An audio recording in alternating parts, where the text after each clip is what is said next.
Magandang araw Marinduque. Magandang araw po ng Biyernes ngayong ika-25 sa buwan po ng Setyembre 2020. Magandang araw po sa lahat ng ating mga kababayan sa Luzon, Visayas at Mindanao, maging sa iba't ibang panig ng mundo. At mula po dito sa sentro ng Pilipinas, sa ating lalawigan ng Marinduque at mula sa silid pambalitaan ng Marinduque News Network, ako po ang inyo pong magiging tagapagbalita, Adrian Rosales.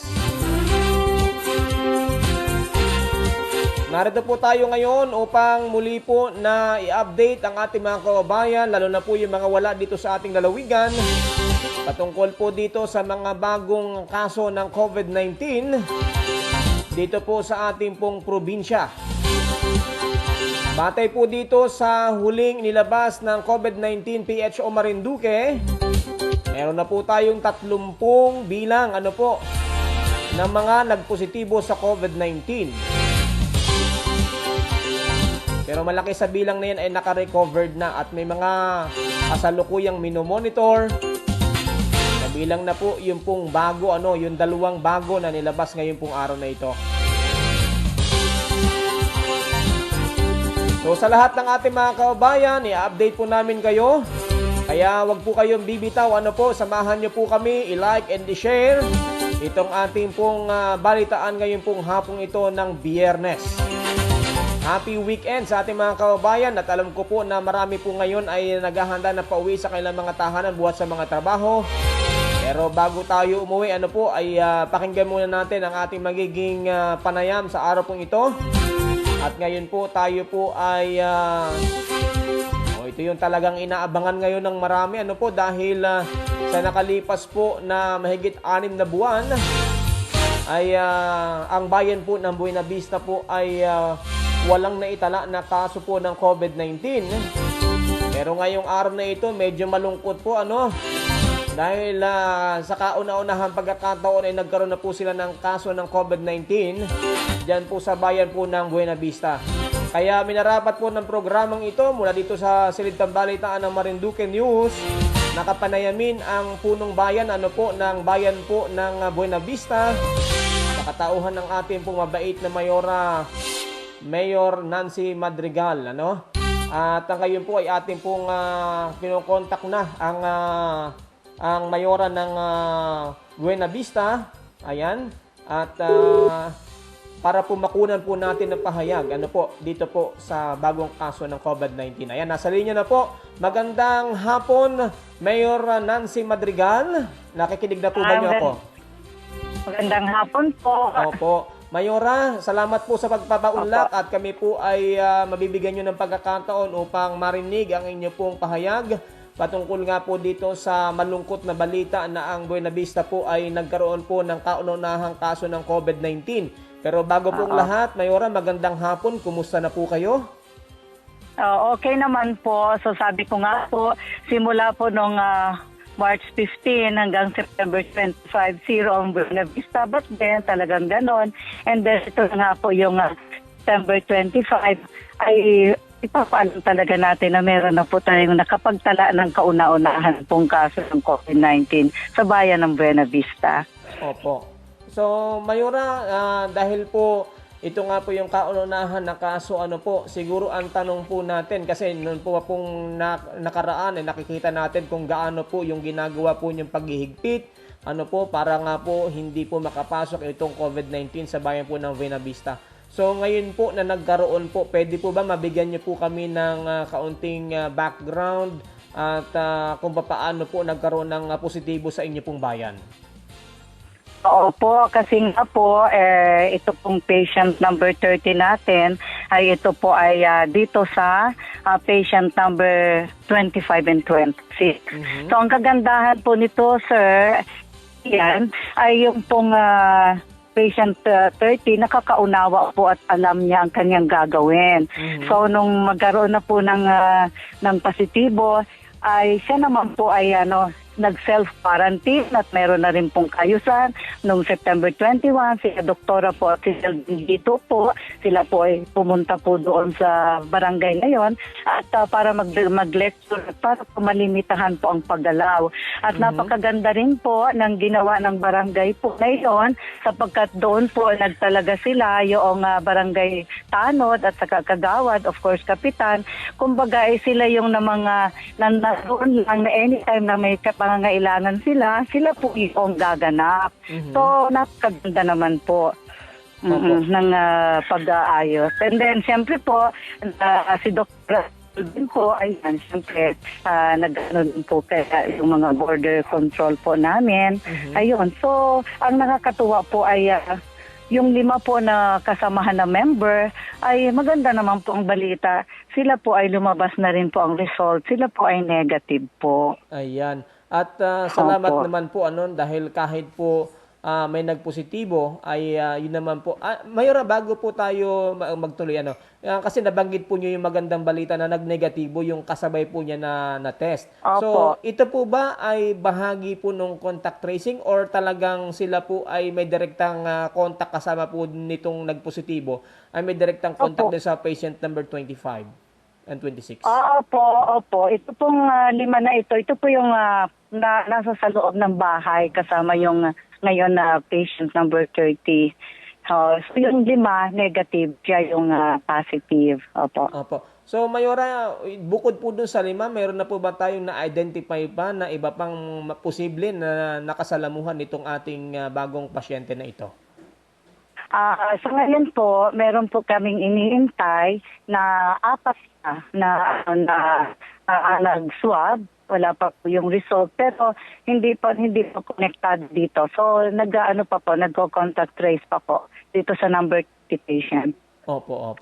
So salamat naman at nandun po yung pakikibahagi po nitong kababayan natin ito na si patient number 30. So Mayora, kumusta naman po yung update po kasi gaya nga po ng gusto rin po sana nung ibang LGU na sana po ay wag na munang magpapasok ng LSI. Pero dahil nga po nilinaw din naman yan ni Dr. Caballes na base po sa batas, national law ay hindi po pwedeng tanggihan. So ngayon po, ano po yung ginagawa po ngayon na measurement ng LGU sa pamumuno po ninyo diyan sa Buena Vista patungkol po dito sa mga kababayan nating umuuwi buhat po sa kabila o sa Metro Manila, pauwi po ng bayan po ng Buena Vista? Opo, ayan naman po ay nakahanda po kami noon pa po ay gumawa po kami ng inventory ng mga barangay na mga darating through household. Ang gumanap po niyan ay ang masisipag po ng mga kagawad ng barangay. So from there, from August up to December 2020, aalamin na nila sa mga household nila para bagang nila babalikan ang kanilang sakupan at alamin yung mga posibleng uuwi. And then with that, pinakuha na number at sila na nag-follow up kung sila'y matutuloy. Parang ganun po ang aming paghahanda. So there naman po talagang very po tayo. Ang amin po kasi is quarantine and then observation and then test. So from that, maiiwan sila yung darating ay doon lang sa bahay, may CR, at yung mga dadatnan ay sila'y tumutuloy mo sa kanilang mga kaanak. So napanay po namin iyon. Kasi po, that time, pinaghandaan po talaga ng IATF Municipal na talagang umikot po kami sa doon na po ay nagbigay kami, pinaigting po namin yung kaalaman, empower ang barangay biher sa kaalaman po nila at yan, kailangan po ay post ang monitoring at sila naman po talaga tumutupad. Opo. Mayora, yun po ba mga umuwi natin ay nag-undergo pa rin ba ng rapid test? Yung umuwi po hindi po. Last year po kami nag-rapid test. Kasi po, talagang nagbabudget kami para sa rapid test. Kaya lang po, naabutan na po ng mga iba't na kesyo, hindi na daw po reliable yung rapid test. Kasi sa madaling salita, so ginawa na lang namin, hindi na kami bumili para i-channel na lamang po namin yung budget sa iba pang pangangailangan po LGU para po sa COVID. Opo. Mayora, ulitin ko lang kasi nagkakaroon po tayo ng medyo kaunting choppy doon sa ating komunikasyon. Ano po? Uulitin ko po, sa ngayon po ay wala pong rapid test doon po sa mga LSI natin? Hindi po, opo. Hindi po kami nagra-rapid test kasi nga po ay hindi na po kami nag-purchase. Kasi nga po, naabutan po namin yung mga statement po na kini-question na yung efficacy nito o hindi na ito reliable. So, ang amin na lang po ay quarantine, strict quarantine sa bahay nila, na solo sila, and then observe. And then, sa kanila itetest kung sila magmamanifest. So, yung pong aming budget, channel na nga po namin sa iba pang pangangailangan sa COVID. Opo. So, Mayora, tiga po ito po, medyo yun po ating komunikasyon nagkakaroon ng problema. Mayora, ang ating pong tanong, yan po bang hindi na po niyo pag-purchase na yan ng mga rapid test kit, ay alam po ba yan ng DOH o papaano po ang koordinasyon po niyo sa DOH? Yun po, sinabi naman po, alam naman po nila, sabi po ni Doktora, na nga po, hindi na kami na-purchase. Sa bagay yung, gano'n na lang po. Opo. So, nagiging very strict na lang po kami sa aming mga measures po. Opo. So, sa ngayon po ay wala po tayong rapid test sa bayan po ng Buenavista at ang ginagawa po ng inyo pong lokal na pamahalaan sa panguna po ninyo at ni Doktora, ng RFCU ay yung paghihigpit dito po sa quarantine. Quarantine at monitor. Paano po, Mayora, kasi hindi naman po lahat ng ating mga kababayan na galing po sa kabila ay may mga kumbaga po isolation area doon sa bahay nila o may mga sariling kwarto, palikuran. Paano po yan? Ano po ang ginagawa po natin sa mga barangay? Nag-establish po, nag-identify talaga po. Identify namin ang barangay ng barangay isolation unit. So, it's either po yan, barangay hall, o kaya po yung daycare center, o kaya po nag-identify yung ibang barangay ng mga bahay na walang tao. Noon, pinapagamit nila, hinihingi ng permiso. Tapos yung pong mga evacuation center, meron din naman po ang barangay na mga identify na sariling isolation. But then, maunawaan natin yung iba talaga ay mas maigi na nandun sa kanila. Pero solo yun. Solong sila ay solo. May sariling CR, solo siya. Tapos yung ilang po, di ba, meron namang magkakaanak. Sila po ay lang yung mga dinaanan. Parang gano'n po. So talagang yun po ating barangay ang may malaking papel dyan. Para mamonitor. Papel po, taon po talagang sila po ay may puno ng dedikasyon. Talaga pong minomonitor nila. Iyan. Salamat naman po. Ang gano'n kasi may mga bayan po, Mayora, ibang bayan dito sa ating lalawigan na may mga report po sa amin na yung mga umuwi parang nagbabakasyon at pagdating po ay kung saan-saan nagpaparoon. Kaya medyo yun po ang talagang dapat bantayan. Opo. Sir Adrian, kasi po, pag po yan pumunta sa DRM o sa TUIS, may instruction. Kapag po para po sa pagpapirma ng LSI. Pag si Doktor po ay pipirma, siya po ay mag-lecture na kailangan ganito na dahil yan, kayo. Dito sa akin, kahit very busy. Mayora, excuse me po. Mayora, excuse me po. Sinasabi ko na itong solo, dalawa, imomonitor tayo. Po nalaman na kayo hindi. Hello, Mayora. Ayan. Medyo talaga pong nasa channel na. Opo. Mayora, medyo yung challenge po natin ngayon yung inyo pong signal. Medyo pwede po kayang medyo gumalaw-galaw ng kaunti. At medyo napuputol po yung ating komunikasyon. Hello po, tatawagan po namin uli kayo, ma'am. Yan po. At medyo nagkakaroon po tayo ng problema sa ating komunikasyon.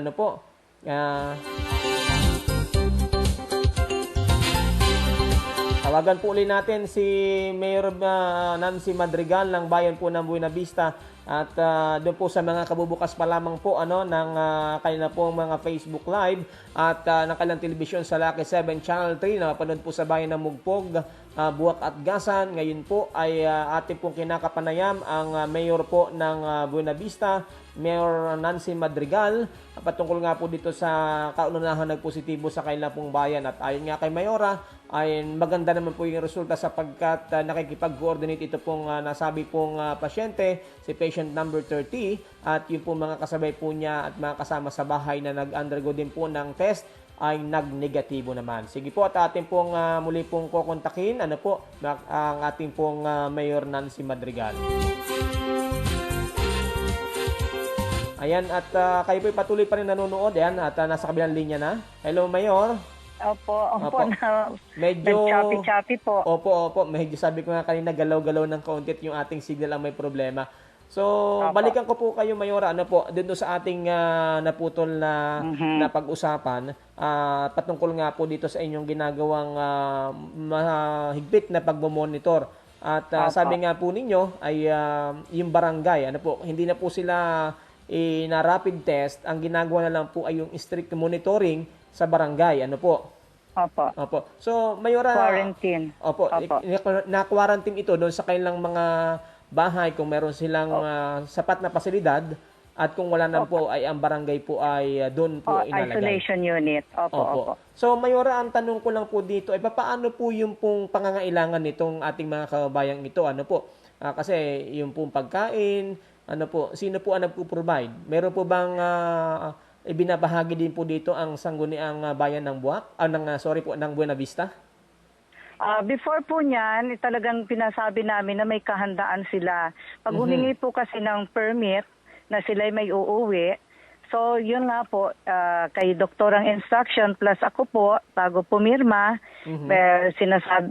pakapirma po, ako mismo nag-aabot sa kanila, sundin nyo lahat ng sinasabi ni doktora, sapagkat may nagmo-monitor sa inyo, pag hindi kayo gumanap, ay merong susundo sa inyo. With that po, may pagkain naman na po sila. May mga kahandaan sila na pagkain. So if ever naman po na merong LSI at yan po ay ni-refer ni doktora at pinirmahan niya na kailangan mabigyan ng ayuda, pupunta po siya sa DSWD kay Ma'am Jerose Malbar po. Opo. Mayora, balikan ko po yung pong patungkol nga dito sa atin nagpositibo. At salamat naman pala at nandiyan talaga yung kahandaan po ng inyong lokal na pamahalaan. So dito ulit tayo sa nag-positive. Nasaan po ngayon itong ating positive? Ito na po ba ay nandito na po sa Buwak or nandiyan pa rin po sa bayan po ng Buena Vista? Nandiyan na po sa Buwak, sir. Opo. At katunayan po niya, nag-emergency meeting nga po ngayon. At siyempre po, prepare namin yung para sa zoning containment and community quarantine. At yan po ay binigay na namin sa probinsya, sa IATF region. At so mag-iintay na lang po kami ng go signal. And then nataon po na napakasipag po ng PDRRM na si Rino Labay, kasama po ang taga-OCD na si Anthony Zuleta. Sila po ay pumunta na sa Bagakay para po mag-ocular inspection po. Kasama po sina Melvin Bito po ng DRRM namin. At doon po, natuwa din sila at nakita nila na ang lalayo ng pag-itan po ng mga bahay. Opo.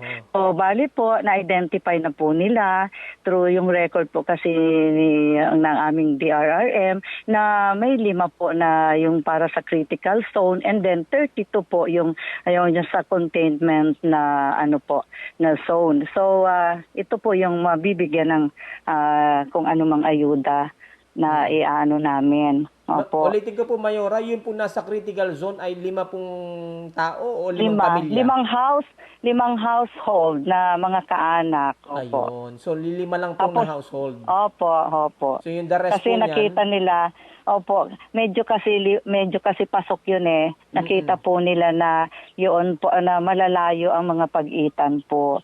Tapos sa ngayon po ay siyempre yung naman pong mga border, yung pantay sa mga border control. So si doktora po ngayon nasa Barangay Timbo and then si Melvin Bito naman po ay papunta sila sa Sihi. Parang something and bikas-bikas. Opo. So Opo. maglalagay din po doon ng mga, kasi kung naka-ECQ po yung pong critical zone, Opo, eh opo, talagang may opo. mga dapat po magbantay po diyan, ano po. So, Opo, opo. kumusta naman po yung pong ating mga kabayan doon po sa nasabing affected po ng mga barangay, na meron po ba tayo na sabi po na positibo na pananaw din ng ating mga kabayan na sila po ay handa makipagkaisa habang sila po ay Ay, nasa ilalim oo. po ng ECQ? Opo, sila rin po talaga yung nakikiisa. And then sabi nga, siyempre sa information dissemination, no, hindi naman sila gaanong dapat na mabahala. Basta sila ay kung wala rin lang gagawin sa labas ng bahay, stay at home. Opo. Opo. Tapos po, kasama pa rin po, idagdag ko lamang, sir, doon sa kanina, yung mga measures, tuloy-tuloy naman po kami. Katunayan ay doon sa meeting namin, nag-come up kami doon sa market day. So yun, nagkaroon kami ng dry run. And then kinalunisan po, Sunday, ay di yun po, pagtatalaga nga po ng, ipinalish po yung pagtatalaga po ng entrance and then exit and then logbook. Gayon din po yung transport po ng bilang po ng mga pasahero na dapat sakay plus with the face shield and mask and then yung logbook din po nila. Tapos yung meron na rin po kami doon na come up yung mga occasion po sa barangay, mga birthday, yung lamay at saka po kasal na 20 persons at a time lamang. Tapos may logbook po yan na kukunin sila sa kanilang sa barangay na nasasakop ng kagawad para itala po nila yung mga guest, and after that affair, ibabalik po nila, sir, sa barangay. Yun po ay preparation for contact tracing ng Buena Vista. Opo. So, Mayora, paglilinaw lang po ulit para po sa kabatiran din ng ating mga kababayan. Ano po? Ito po mga kababayan natin na nasa ilalim po ng ECQ, ano po, yung sa critical zone, pwede po ba silang lumabas kung kinakailangan? Papaano po? At kung sila po ay lalabas at kinakailangan lumabas, ano po yung mga kinakailangan nilang gawin? Kung po, sa ngayon po ay iniintay pa po namin yung pong from approval po, yung go signal po ng IATF regional bago po para sa concurrence, bago po kami gumawa nitong mga local lockdown po. Opo. Opo. Pero pang samantala po sila, alam na po nila at sina doktora nga po si Melvin ay nakikipag po sa kanila. Nakahanda naman na po whatever at na-identify na sila. Opo. Mayora, kung sakasakali po na ang ating pong IATF ay iutos po na i-lockdown, totally lockdown yung critical zone, ano po, alam na po natin pag ganun naka-lockdown, talagang bawal lumabas at pumasok sa nasabing lugar. Paano po yung pangangailangan nitong 5 pamilyang ito? Siyempre po ay may naka-prepare naman po kami na kung ano man ang kanilang ang maiaayuda ng gobyerno, kaya si Melvin po. So na-identify na to at ito naman po ay ipapasa na rin kay Ma'am Jerose. Okay. At siyempre po, the same pa rin na ginawa po ng barangay, napakaganda ng ginawa ng barangay Bagakay. Meron pong mga tanod po silang ikakalat ko ano man po ang pangangailangan nila. Sila po yung tagaganap. Ayan. So, salamat po at naandyan very active yung ating po mga opisyal ng barangay at mga force multiplier at iba pang mga katuwang Mayora.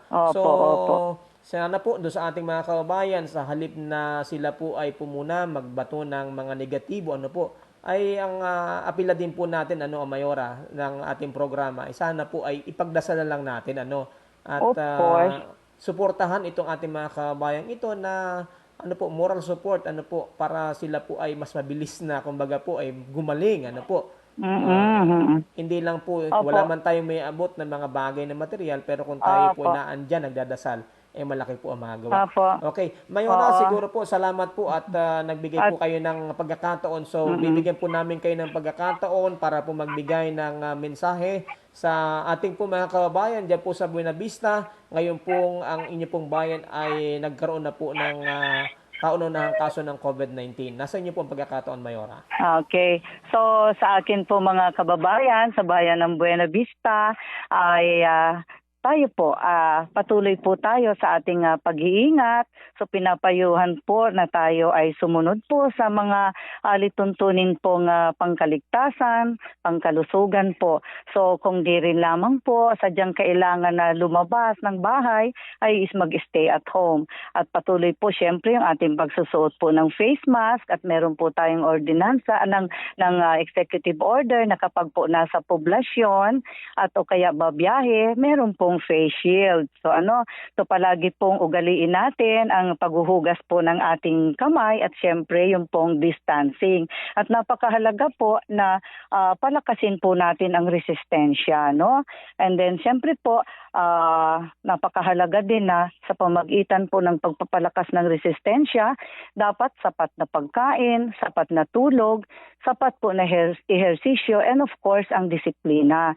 At idagdag ko nga po dyan, kailangan na po ng ating mundo ay siyempre yung ating pong masiglang pagpananampalataya, panalangin sa ating Panginoon. At sa ating po mga kababayan, ang tanging paraan po ay ang pagsunod po sa mga alituntunin ng pangnasyonal at panglokal. Ito po ay para sa ikabubuti po nating lahat at siyempre po sa kaligtasan po ng ating una sarili and then pamilya and then ang pamayanan. So maraming salamat po at ako'y binigyan ninyo ng pagkakataon po na makapagbigay ng mensahe sa akin pong mga kababayan dito sa bayan ng Buena Vista. Opo, thank you po Mayora at regards din po kay Ex-Mayor po at sana po ay hindi na lumagana pa ang COVID-19 sa bayan po ng Buena Vista.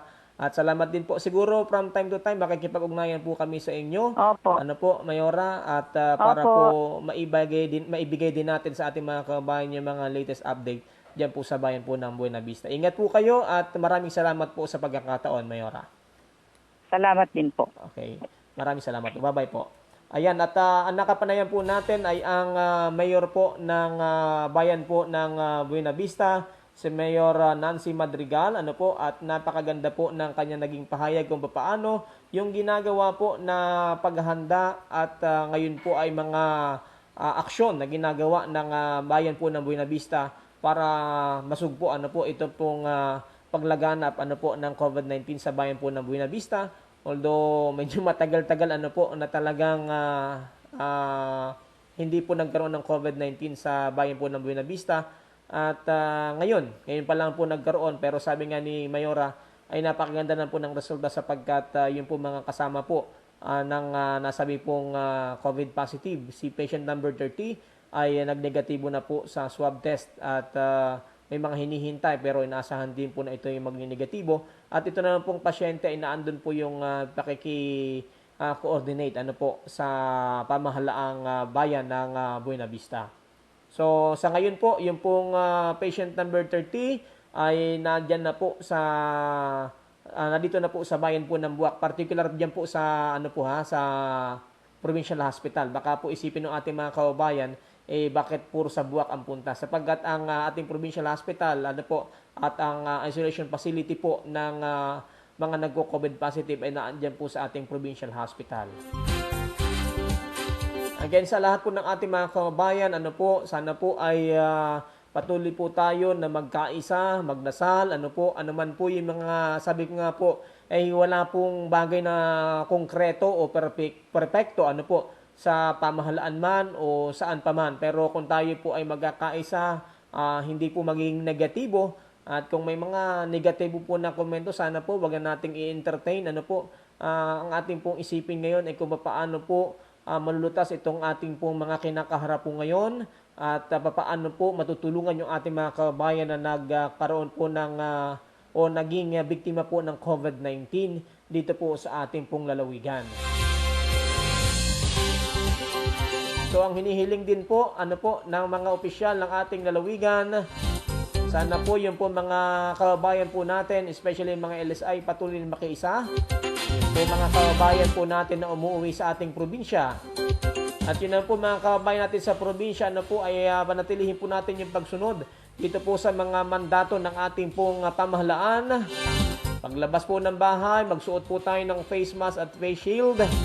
yung pong pag-practice po ng social distancing o physical distancing. Ayan, paghuhugas po ng kamay at pagiging malinis syempre.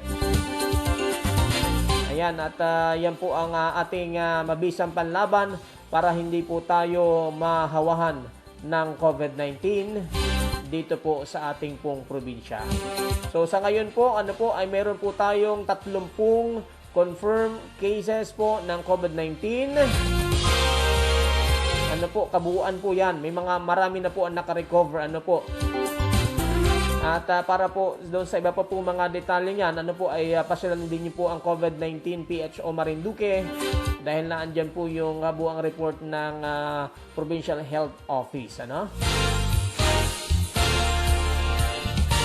Ayan, at muli po kami po ay nagpapasalamat sa inyo pong ginawang pagsubaybay at siguro po sa mga susunod ay babantayan po natin o atin pong muli pong kukunan ng pahayag ito pong ating mga local chief executive ng bawat munisipyo na apektado po ng COVID-19 para po maihayag po natin o maipaabot sa ating mga kabayan. Muli po, ako po ang inyo po naging kasama ngayong hapon ito, ngayong pong araw po ng Biyernes at ika-25 sa buwan po ng Setyembre taong 2020 mula sa silid pambalitaan ng Marinduque News Network sa balitaan balitaan sa sentro ng Pilipinas. Ako po ang inyo pong naging tagapagbalita, Adrian Rosales, at muli po nagpaalala na tayo po ay lagi pong mag-iingat, nanatilihin ang malakas at malusog na pangangatawan, sumunod sa pamantunan ng ating pong pamahalaan. Isang magandang hapon, happy weekends mga kababayan, God bless you all.